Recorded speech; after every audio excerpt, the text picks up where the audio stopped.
La vida me puso una prueba enorme cuando apenas era una adolescente, una prueba que definió quién soy hoy. Tenía 18 años, llena de sueños universitarios y la despreocupación propia de esa edad, cuando mi hermana Elena, 4 años mayor que yo, trajo al mundo a un bebé. Lo llamaron Mateo. Desde el primer instante, algo se sintió mal. Elena, con 22 años y un novio en aquel entonces, que ahora es su esposo, aunque esa es otra historia de irresponsabilidad. Parecía más interesada en la vida nocturna y en divertirse que en la pequeña criatura que dependía completamente de ella. Si aún no estás suscrito al canal, haz clic en el botón de suscripción y activa la campanita para no perderte ninguna de nuestras historias. Tu apoyo significa todo para nosotros. Si esta historia te parece interesante, déjale un like. También me encantaría saber de qué ciudad eres, déjanos el nombre de tu ciudad en los comentarios. Ahora, empecemos con la historia. No exagero cuando digo que actuaban como si el bebé no existiera. Salían de fiesta, dejaban a Mateo con quien estuviera disponible, sin siquiera llamar para saber cómo estaba. Volvía de la preparatoria y encontraba al pobre niño en un pañal sucio que no había sido cambiado en horas, llorando en su cuna sin que nadie le prestara atención. Era desgarrador. Después de unas pocas semanas de presenciar eso, algo dentro de mí se rompió. Era joven, sí, y estaba aterrada por la responsabilidad, pero no pude quedarme de brazos cruzados.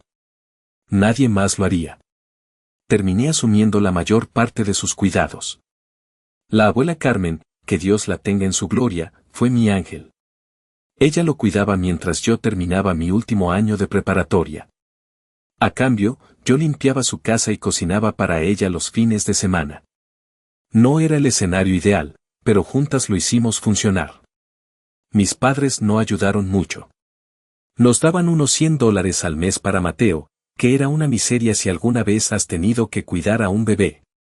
Solo la fórmula se llevaba la mitad de eso en unos pocos días. Pañales, ropa, visitas al médico, todo sumaba y se agotaba el dinero rapidísimo. La abuela y yo éramos las únicas que realmente se preocupaban por él. Recuerdo tener que saltarme el baile de graduación de la preparatoria porque no podía permitirme comprar un vestido y al mismo tiempo la fórmula para Mateo ese mes. No me arrepiento, para nada, pero te da una idea de la realidad en la que vivía. No era mi hijo, pero ya sentía la carga y el amor de una madre. Las cosas empeoraron un año después de graduarme.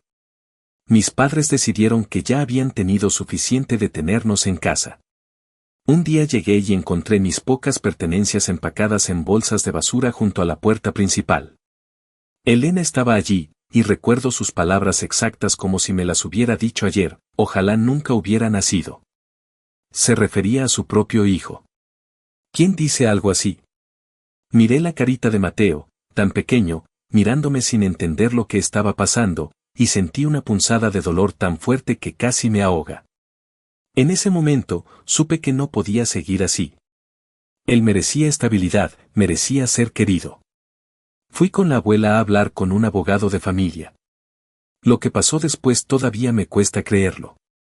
Elena y su novio / esposo firmaron los papeles cediéndome sus derechos parentales. Así, sin más. Firmaron como si estuvieran deshaciéndose de un viejo sofá o algo que les estorbaba. Con 18 años, apenas un adulto legalmente, obtuve la custodia total de Mateo. Fue surrealista, doloroso y liberador al mismo tiempo. Doloroso por la prueba de la indiferencia de mi propia hermana, pero liberador porque ahora Mateo era legalmente mío, y podía protegerlo de la negligencia que había presenciado. El sacrificio apenas comenzaba. Con la custodia de Mateo en mis manos, me mudé oficialmente con la abuela Carmen. Sus 2 habitaciones se convirtieron en nuestro refugio. Ella siguió siendo mi roca, cuidando de Mateo mientras yo me matriculé en la universidad comunitaria y conseguí un trabajo a tiempo parcial en una tienda que pagaba poco más del salario mínimo. Era agotador. Estudiaba hasta tarde después de trabajar, cuidaba de Mateo, hacía las tareas de la casa de la abuela. A veces, me quedaba dormida sobre mis apuntes en la mesa de la cocina, despertándome con la cara pegada a los libros. Estaba perpetuamente cansada, pero ver la sonrisa de Mateo me daba fuerzas. La vida nos golpeó de nuevo cuando Mateo tenía 6 años. Abuela Carmen falleció. Fue como si nos arrancaran una parte vital. Las primeras semanas sin ella fueron un borrón de dolor y miedo. No sabía cómo íbamos a sobrevivir sin su ayuda, sin su presencia reconfortante. Pero la abuela, en su sabiduría, me dejó la casa en su testamento. No era una mansión, solo una casa pequeña en un barrio antiguo y modesto, pero era nuestra. Significaba que teníamos un lugar estable para vivir, un nido. Y, como si las moscas fueran atraídas por la miel, la noticia de la herencia hizo que mi familia interesada reapareciera. Elena, mi madre Laura, incluso algunas tías lejanas con las que apenas hablaba, de repente querían reconectar conmigo y, por supuesto, con Mateo. Venían con caras de pena por la abuela, pero sus ojos brillaban con curiosidad sobre la casa, sobre lo que había dejado la vieja. Me dio un asco tremendo. Vi su hipocresía, su interés puramente material. Fui directa con ellos. Les dije que podían comportarse, ser respetuosos y mostrar un interés genuino, algo que nunca habían hecho por Mateo, o no nos volverían a ver. Para mi sorpresa, mi padre, Miguel, hizo un esfuerzo real. Empezó a llamarme, a visitarnos, a mostrar interés por Mateo. Lentamente, reconstruimos nuestra relación. Ahora estamos bastante unidos, a veces ayuda con los niños y llama regularmente. Mi madre, Laura, sigue siendo más distante, pero al menos es civilizada con Mateo cuando lo ve, que no es a menudo.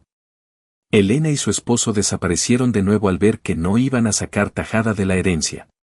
Fue por esa época, en la universidad comunitaria, donde conocí a Javier. Él trabajaba durante el día y tomaba clases por la noche. Conectamos de inmediato. Pero yo era muy cautelosa. No quería que Mateo se encariñara con alguien que pudiera irse. Llevamos un año de noviazgo antes de que finalmente decidiera presentarlos. Estaba tan nerviosa ese día que apenas pude comer. Pero, afortunadamente, se llevaron bien desde el primer momento. Javier es increíble con los niños. Trató a Mateo como si fuera suyo desde el día 1. Jugaba esos tontos videojuegos con él durante horas sin quejarse, le leía cuentos para dormir cambiando las voces de los personajes. Pequeñas cosas que lo significaron todo para Mateo, y para mí. Verlos crear ese vínculo reafirmó que había encontrado a la persona correcta para construir la familia que tanto anhelaba. Años después, cuando Mateo tenía unos 8 años, la vida dio otro giro dramático. Me enteré de que estaba embarazada. Poco después, a través de mi padre Miguel, me llegó la noticia de que Elena también esperaba un bebé. Y, quien lo hubiera dicho, Elena decidió repentinamente que quería a Mateo de vuelta en su vida. Empezó a llamar, a pedir verlo. Al principio, una parte tonta de mí pensó que tal vez, al estar embarazada, se había dado cuenta de lo que había abandonado, y que podría ser bueno para Mateo tener algo de relación con su madre biológica. ¡Qué equivocada estaba! En lugar de intentar construir un puente sano, Elena y su esposo empezaron a decirle cosas horribles a Mateo. Le decían que Javier y yo dejaríamos de quererlo una vez que tuviéramos a nuestro verdadero hijo. Recuerdo las frases exactas que le decía: ahora van a tener a su bebé de verdad, así que probablemente ya no te quieran, o cuando nazca su hijo de verdad, verás qué diferente lo tratan. Cruel. Absolutamente cruel decir eso a un niño, especialmente a uno que ya carga con el peso del abandono. Nos enteramos de esto un día en que Mateo, de repente, rompió a llorar desconsoladamente. Sollozaba tan fuerte que apenas podía hablar. Cuando por fin logró contarnos lo que Elena y su esposo le habían estado diciendo, sentí que la sangre me hervía. Mateo sabe que no es biológicamente mi hijo, siempre hemos sido honestos con él sobre sus orígenes, pero siempre de una manera que le hiciera sentir amado, deseado y completamente nuestro. Es mi hijo en todos los sentidos que importan. Después de eso, corté el contacto con Elena y su esposo de nuevo, esta vez con más firmeza. No iba a permitir que volvieran a herir a mi hijo. Buscamos terapia familiar e individual para Mateo. El terapeuta nos explicó que algunos niños internalizan el rechazo de sus padres biológicos y se culpan a sí mismos. Queríamos asegurarnos de que Mateo supiera que nada de esto era su culpa. Cuando nació mi segundo hijo, mi primer embarazo, qué raro pensarlo así, mi hijo Carlos, me aseguré de que Mateo supiera, sin la menor duda, que nuestro amor por él no había cambiado en absoluto. Los primeros meses con un recién nacido y un niño de 8 años fueron difíciles. Me recuperaba de una cesárea, daba el pecho sin parar y trataba de que Mateo no se sintiera desplazado. Javier se tomó tiempo libre para ayudar. Mi padre Miguel venía a veces a llevar a Mateo al parque o al cine para que tuviera tiempo especial sin el bebé. Mateo, por cierto, fue un hermano mayor increíble desde el principio, tan amable y protector con Carlos. Era hermoso ver cómo se formaba ese vínculo fraternal entre ellos. Un par de años después, Elena volvió a contactarme. Me envió un correo electrónico larguísimo diciendo que se había equivocado, que quería enmendar las cosas. No me la creí del todo, pero siguió intentándolo.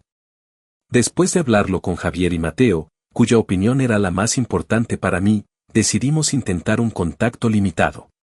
Claramente, contacto limitado significaba verlos en algunos eventos familiares y, a veces, dejar que Isabela, la hija de Elena, pasara tiempo con mis hijos. Nada más. Nunca dejaba a Mateo solo con Elena, y siempre hablaba con él después de cualquier interacción para asegurarme de que estaba bien. Él es un buen chico, con un gran corazón, pero no confía en ella, y no lo culpo. A lo largo de los años, Javier y yo trabajamos duro y nos fue bastante bien. Él terminó su carrera y consiguió un buen trabajo en su campo, y yo finalmente obtuve mi licencia de enfermería. Pudimos comprar una casa más grande en un buen barrio, con buenas escuelas. Vivimos cómodamente. Mientras tanto, Elena y su esposo luchaban constantemente. Siempre andaban entre trabajos sometidos en alguna crisis. Él trabajaba unos meses y luego renunciaba porque no le gustaba el ambiente o alguna excusa tonta. Se mudaron como 4 veces en 10 años porque los desalojaban. Mis hijos tuvieron oportunidades. Mateo jugó béisbol durante años y ahora está en el club de debate. Carlos es un apasionado del fútbol y la programación. Reciben buenos regalos en Navidad y cumpleaños, y todos los veranos hacemos un gran viaje familiar.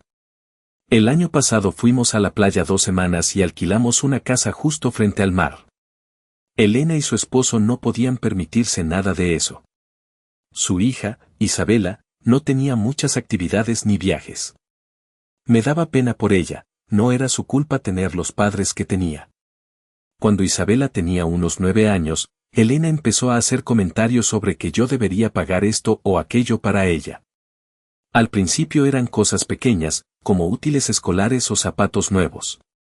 Luego escaló a querer que yo pagara clases de baile, campamento de verano, un teléfono nuevo. Le dije que esa no era mi obligación.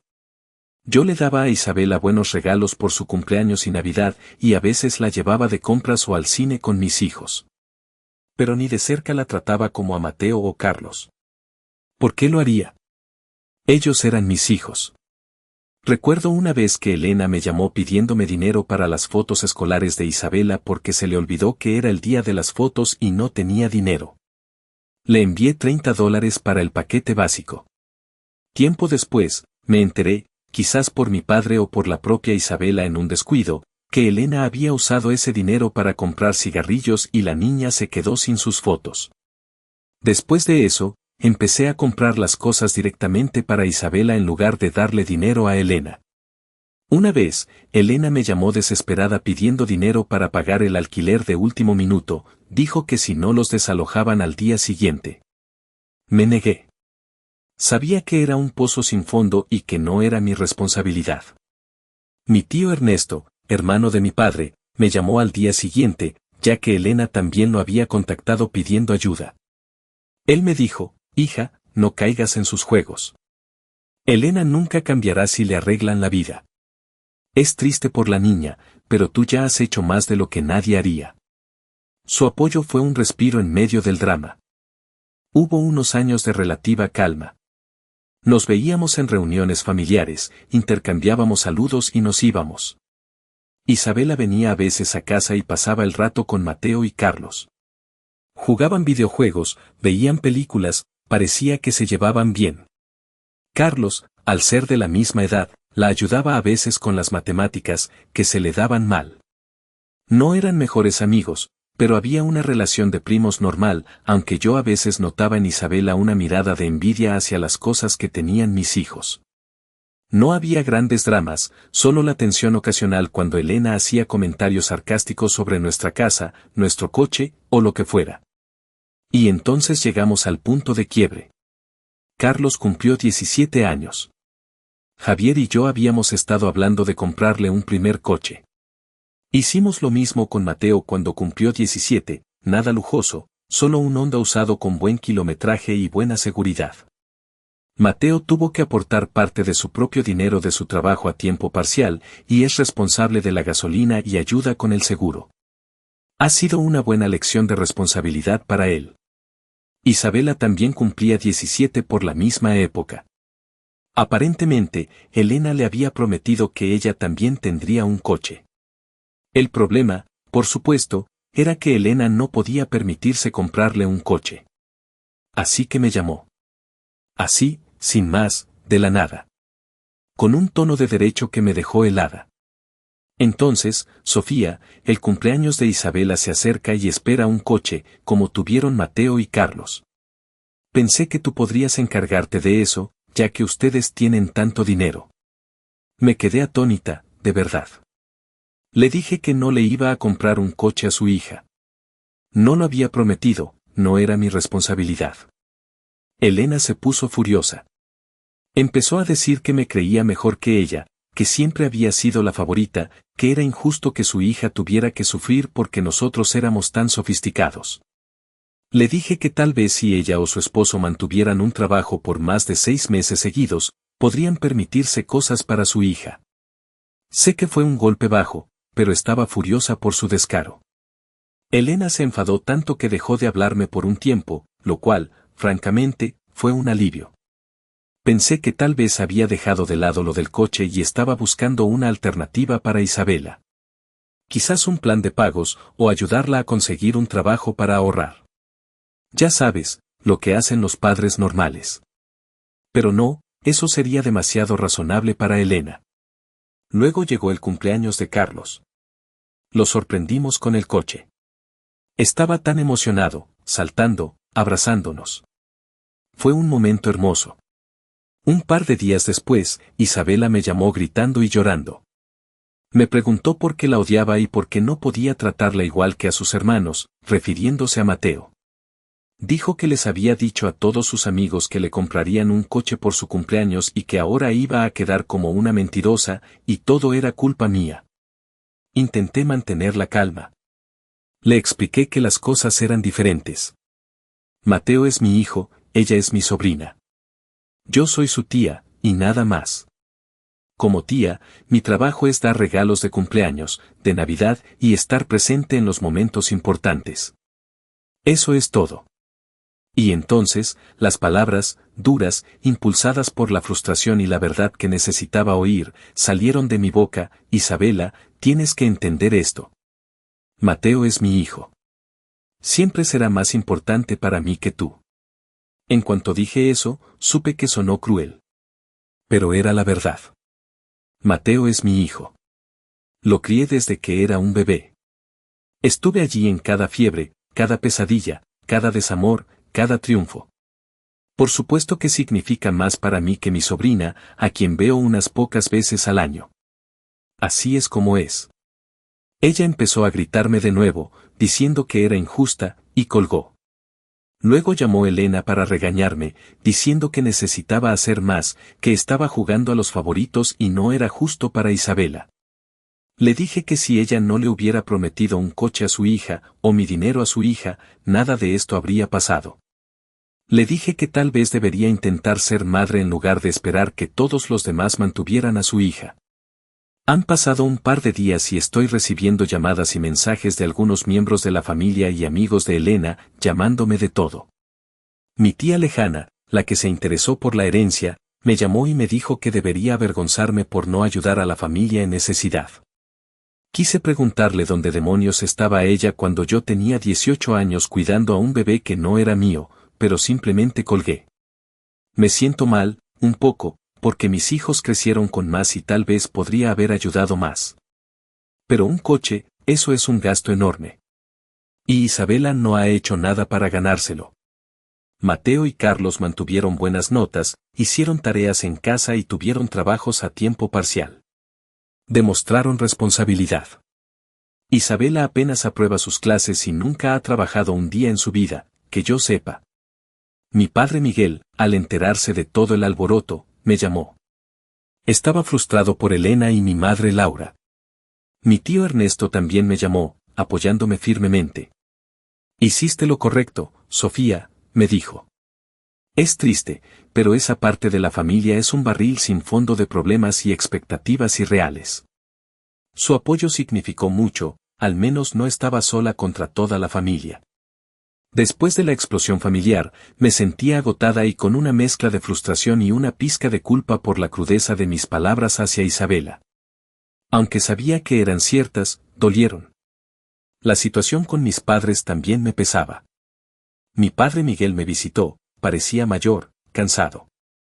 Me contó la pelea monumental que tuvo con mi madre Laura después de que ella le dio una gran suma de dinero de sus ahorros de jubilación a Elena para ayudar con el coche de Isabela. Mi padre incluso se fue de casa por un tiempo. Me sentí terrible, a mis 40 años, seguía siendo la causa de problemas entre mis padres, aunque mi padre insistía en que fue elección de mi madre. Con la relación completamente rota con Elena y mi madre, y la tensión con el resto de la familia, Javier pensaba que deberíamos cortar lazos con todos excepto con mi padre. Pero yo no estaba lista para descartar por completo a Isabela. Es joven, está descubriendo cosas, y no es su culpa haber nacido en este lío familiar. Sentía que, a pesar de todo, quizás podíamos encontrar alguna forma de conexión, aunque fuera limitada. Una semana después de mi última conversación con Isabela, decidí intentar un acercamiento. Le envié un mensaje de texto preguntándole si quería que nos viéramos. Para mi sorpresa, aceptó. Acordamos encontrarnos en mi casa esta vez, mientras Javier y Carlos no estaban, para poder hablar tranquilamente. Era un día gris y lluvioso, el clima parecía encajar perfectamente con mi estado de ánimo. Cuando llegó Isabela, no me miraba. Mantenía la vista en el suelo o en su teléfono. Le pregunté si podía darle un abrazo y asintió. En cuanto la abracé, empezó a llorar y se disculpó por cómo había actuado. Le dije que no necesitaba disculparse, que entendía que estaba decepcionada y herida. Nos sentamos en la sala con tazas de chocolate caliente y le pregunté más sobre cómo la trataban sus padres. Dijo que su padre intentaba pasar tiempo con ella, pero que trabajaba mucho, tenía 2 empleos, incluso de Uber por las noches, y casi nunca estaba en casa. Elena estaba más, pero generalmente se mantenía sola y no le gustaba que la molestaran. Isabela dijo que a veces pasaba un día entero sin hablar realmente con ninguno de ellos, incluso cuando estaban en casa. Le pregunté si se sentía descuidada y dijo que no físicamente, tenía comida, ropa, un techo, pero que no tenían mucho tiempo en familia porque sus padres discutían mucho, especialmente por dinero. Dijo que a veces su madre la hacía sentir como una obligación, pero sabía que la querían, solo que siempre estaban estresados por las cuentas y el alquiler. Le pregunté por el dinero que mi madre Laura tomó del fondo de jubilación. Isabela dijo que ella y Elena irían pronto a buscar coche. Me sorprendió que Elena le hubiera contado de dónde venía el dinero, pero supongo que no ve nada de malo en tomar de los ahorros de sus padres. No dije nada negativo al respecto a Isabela, eso era asunto entre Elena y mis padres. Entonces, saqué el tema de que me hubiera llamado hermano a Mateo y le pregunté si realmente lo sentía así. Admitió que lo veía como un primo y que solo pensó que jugar la carta de hermano me haría más propensa a ayudarla. Explicó que, aunque biológicamente son hermanos, siempre se han visto como primos. Le pregunté si sabía cómo terminé adoptando a Mateo y dijo que sí, su padre, Miguel, le había contado la verdad, sin rodeos, mientras que Elena siempre lo había endulzado. Para ser claros, Mateo también la ve a ella solo como una prima. Para Mateo, su único hermano es Carlos, están muy unidos, siempre lo han estado. Mateo es protector con Carlos, pero también lo molesta como cualquier hermano mayor. Sentí que estábamos haciendo progresos. Le ofrecí pagar terapia para ella. Javier estuvo de acuerdo cuando lo hablamos después. Dijo que lo pensaría. También sugerí que podíamos tener un día divertido juntas los sábados, sin Carlos ni Mateo, solo nosotras. Se emocionó con esa idea. Así que ese fin de semana tuvimos nuestro primer día juntas. Fuimos a un restaurante que ella quería probar, uno de esos lugares elegantes donde preparan la comida frente a ti. Fue caro, pero verla sonreír valió la pena. Luego fuimos a una librería porque le encanta leer y le compré algunos libros que quería. Ese día parecía genuinamente feliz. Pensé que quizás habíamos dado un giro. Pero entonces, el fin de semana siguiente, todo se fue al traste. Isabela y yo íbamos a tener nuestro segundo día juntas, pero tuve que cancelarlo. Carlos terminó en el hospital. Sucedió durante la práctica de fútbol. Empezó a jadear y usó su inhalador, pero no esperó lo suficiente antes de continuar jugando. Tiene asma desde pequeño, pero generalmente lo maneja bien. Esta vez, sin embargo, lo taclearon fuerte, lo que le sacó el aire y le provocó un ataque de asma grave. Esto pasó un viernes, y Carlos estuvo en el hospital hasta el domingo. Fue aterrador. Hubo un momento en que sus niveles de oxígeno bajaron mucho y hablaron de ponerle un ventilador. Afortunadamente, no llegó a eso, pero apenas me separé de su lado. El sábado por la mañana, llamé a Isabela para cancelar. Pero antes de que pudiera explicar que Carlos estaba en el hospital, empezó a gritar que nunca me importaba, que siempre ponía a mis verdaderos hijos por encima de ella, y me colgó. Me quedé en shock, pero estaba lidiando con mi hijo en el hospital, así que no tenía energía para perseguirla. Intenté devolverle la llamada, pero saltaba directo al buzón de voz. Le envié un mensaje de texto diciéndole que lo sentía mucho, que Carlos estaba en el hospital y que podíamos tener nuestro día el siguiente fin de semana. Nunca me respondió. Dejé de intentar comunicarme con ella después de un par de días porque mi prioridad absoluta era que Carlos se recuperara. Estaba agotada física y emocionalmente. Y entonces llegó el momento que cambió todo. Hace 2 días, mi familia y yo finalmente salimos a cenar, nuestra primera noche fuera desde que Carlos salió del hospital. Estábamos a mitad de la comida cuando nuestros vecinos, don Ramón y su esposa, llamaron diciendo que habían llamado a la policía porque alguien estaba vandalizando uno de nuestros coches. Cuando llegamos a casa, la policía ya estaba allí, y era el coche de Carlos. Estaba destrozado. Tenía arañazos profundos por todas partes, abolladuras donde alguien le había dado con algo duro, y pintura en spray en los laterales que decía jódete perra egoísta y niña mimada. 2 ventanas estaban rotas y había cristales por todos lados. Carlos estaba desolado. Se quedó quieto mirando su coche, sin decir nada. Ver su cara de dolor y traición me partió el alma. Revisamos nuestras cámaras de seguridad.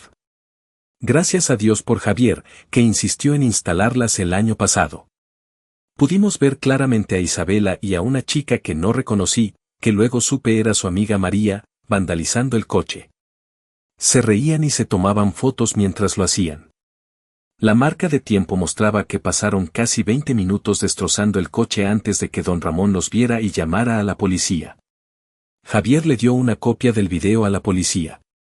El daño se estimó en más de $5,000, lo que aparentemente lo convierte en un delito grave en nuestro estado. La policía procedió con el arresto basándose en la evidencia del delito. Isabela y María fueron arrestadas a la mañana siguiente. Yo no presioné para el arresto, fue decisión de la policía una vez que vieron las imágenes y el nivel del daño. Esa misma tarde, Elena y mi madre Laura se presentaron en nuestra casa gritando. Decían que yo estaba arruinando la vida de Isabela, que si la quería, retiraría los cargos. La confrontación con Elena y Laura fue un caos. Gritaban sin parar, con las caras rojas de rabia e indignación, como si yo fuera la villana. ¿Cómo pudiste hacerle esto a tu propia sobrina? Es solo una niña, no sabe lo que hace, retira esos cargos ahora mismo, Sofía, no puedes arruinar su futuro, es tu familia, deberías ayudarla, no meterla en la cárcel. Me decía mi madre Laura, con el tío Ernesto llamándome más tarde, consternado por lo que oía, pero apoyando mi decisión de que hubiera consecuencias. Intenté explicar, con una calma que me costó mantener, que esto no era un pequeño altercado familiar. Que el daño era considerable, un delito grave, y que la policía había actuado al ver la evidencia. Que no dependía simplemente de mí retirar los cargos como si fuera una multa de tráfico. Pero no querían escuchar. Estaban cegadas por la necesidad de proteger a Isabela de las consecuencias de sus propios actos, un patrón que, me di cuenta, Elena había aprendido de mi madre. Elena me acusó de estar celosa de ella, sí, ella celosa de mí, después de todo lo que había hecho. Laura me decía que la familia se ayuda, que para eso está la sangre. Mi respuesta fue firme, saliendo del cansancio de décadas de drama, la familia se ayuda, sí. Pero la familia también se responsabiliza de sus actos. Yo protegí a mi familia cuando tú la abandonaste, Elena. Construí una vida para Mateo, para Carlos, para Javier. Y ahora, después de todo, tu hija, influenciada por vuestra irresponsabilidad y envidia, ataca a mi hijo, daña lo que con tanto esfuerzo conseguimos. Miré a Elena y a mi madre y supe que era el final. Se acabó, dije, mi voz firme a pesar del temblor interno. No más contacto. Se acabó el drama, la culpa, las exigencias. Isabela cometió un delito grave. Tiene que afrontar las consecuencias. Es tu trabajo, Elena, ser su madre y estar ahí para ella ahora, no esperar que yo resuelva esto. Mi madre intentó interponerse, gritar más, pero simplemente me di la vuelta. Les dije que se fueran. No volvimos a hablar. Bloqueé sus números. Estamos lidiando con las consecuencias legales y la reparación del coche de Carlos. La estimación de más de $5,000 es un golpe, pero lo superaremos. Lo más doloroso es ver la cara de Carlos, la mezcla de tristeza, rabia y confusión. Se siente traicionado por su prima, alguien a quien ayudaba con las matemáticas. Mateo, como siempre, ha sido un pilar, consolando a Carlos, ofreciendo ayudar a pagar las reparaciones con sus ahorros. Me negué, por supuesto, esto es nuestra responsabilidad como padres. Mi padre Miguel está en una situación difícil con mi madre, pero entiende mi postura y me apoya. El tío Ernesto sigue llamando, ofreciendo una perspectiva externa, lamentando la locura de la situación, pero validando mi decisión de proteger a mi familia nuclear. Pienso en Isabela. Siento pena por las circunstancias en las que creció, por sentirse no querida o una carga. Pero eso no justifica la rabia destructiva y el acto de vandalismo. Tuvo la oportunidad de buscar ayuda, de construir algo positivo en nuestra relación. La tiró por la borda. He tenido que tomar decisiones difíciles toda mi vida para proteger a mi familia. Desde adoptar a un bebé a los 18 años hasta cortar lazos con mi propia madre y hermana en mis 40. No es fácil. Hay dolor, hay tristeza por la familia que nunca fue. Pero miro a Mateo, a Carlos, a Javier, y sé que hice lo correcto. Ellos son mi familia. La que construí con amor, sacrificio y resiliencia. Y no permitiré que nada la destruya.